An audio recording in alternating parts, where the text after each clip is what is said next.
Friends, समाज सेवा करना एक बहुत पुण्य का काम है। हम आम तौर पर अपने आसपास के लोग मिलकर 20-30 लोग मिलते हैं, पैसे इकट्ठा करते हैं, किसी की मदद कर देते हैं।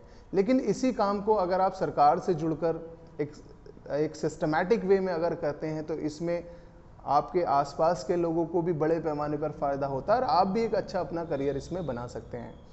फ्रेंड्स, आमतौर पे मैंने देखा है कि लोग एनजीओ रजिस्टर्ड करा लेते हैं, ट्रस्ट रजिस्टर्ड कराते हैं। यहाँ पर ये बात मैं ऐड ऑन कर दूं कि एनजीओ और ट्रस्ट को कैसे रजिस्टर्ड कराना है, इसके लिए मैं ऑलरेडी वीडियो शूट कर चुका हूँ, जिसके लिंक आप डिस्क्रिप्शन बॉक्स में देख सकते हैं। लेकिन अगर आपने कोई एनजीओ या ट्रस्ट रजिस्टर्ड करा ली है, उसके बाद आपको क्या करना है, ये पूरा आज मेरा लेक्चर इसी पर बेस्ड है। आपने कोई भी एनजीओ ट्रस्ट रजिस्टर्ड करा ली है तो ये ध्यान रखिए, सबसे पहले आप उसका एक सर्टिफिकेट ज़रूर लीजिए जिसमें उसका रजिस्ट्रेशन नंबर और डेट ऑफ रजिस्ट्रेशन होती है और कहाँ से आपने उसको रजिस्टर्ड कराया है। उसकी एक सर्टिफाइड कॉपी ऑफ बायलॉज की आप ज़रूर ले लीजिए रजिस्ट्रार के पास से, चाहे वो ट्रस्ट है चाहे वो आपकी सोसाइटी है। फ्रेंड्स, जब आप अपनी सोसाइटी या ट्रस्ट की बायलॉज और सर्टिफिकेट ले लेते हैं तो सबसे पहला काम है कि आपको उसका एक पैन कार्ड अप्लाई करना होता है, जो आप ऑनलाइन भी अप्लाई कर सकते हैं या ये सर्विसेज प्रोवाइड करते हैं उनके थ्रू भी आप अपना पैन कार्ड अप्लाई कर सकते हैं। फ्रेंड, जैसे ही आपका पैन कार्ड आ जाता है उसके बाद जो नेक्स्ट स्टेप है, आपको एक अपना करंट अकाउंट किसी भी नेशनलाइज्ड बैंक के अंदर ओपन करवाना होता है। करंट अकाउंट खुलवाना इसलिए ज़रूरी है कि आप किसी से कोई भी डोनेशन अपनी एनजीओ के लिए रिसीव करते हैं तो उसको आपको अपने अकाउंट के अंदर मेंशन ज़रूर करना होता है।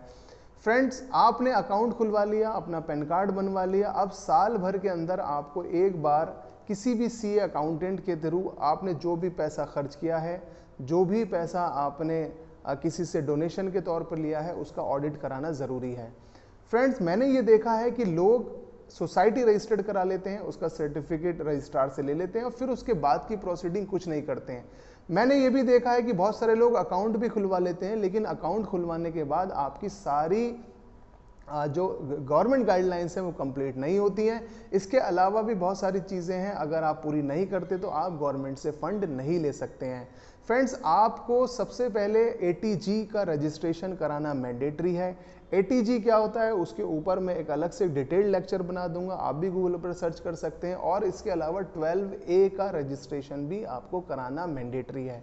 फ्रेंड्स, एटीजी और 12A का जब आप रजिस्ट्रेशन करा लेते हैं तो इससे एक तो जो डोनर आपको डोनेशन देता है उसकी टैक्स की सेविंग होती है, और दूसरी बात यह है कि आप उसके बाद गवर्नमेंट से भी फंड लेने के लिए आवेदन कर सकते हैं। एटीजी और 12A का जब आप रजिस्ट्रेशन करा लेते हैं तो फिर उसके बाद आपको नीति आयोग के पोर्टल के ऊपर भी अपने आप को रजिस्टर्ड कराना चाहिए। आजकल एमएसएमई के अंदर भी आप अपनी सोसाइटी को रजिस्टर्ड करा सकते हैं। तो फ्रेंड्स, ये कुछ गाइडलाइंस हैं जो आप ज़रूर कराइए, क्योंकि किसी भी एनजीओ को रजिस्टर्ड कराना उसका 2% काम है, बाकी का 98% आमतौर पर लोग छोड़ देते हैं।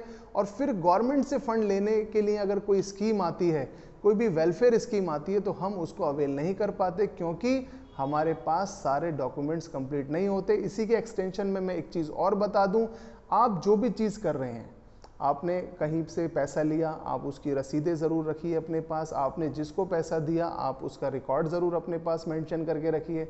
आपने 5,000 से ऊपर की डोनेशन ली है तो उस पर आपको रसीदी टिकट ज़रूर लगानी है डोनेशन लेते वक्त। आपने किसी को 5,000 से ज़्यादा की डोनेशन दी है तो उस पर भी आपको रसीदी टिकट मेंशन करनी है।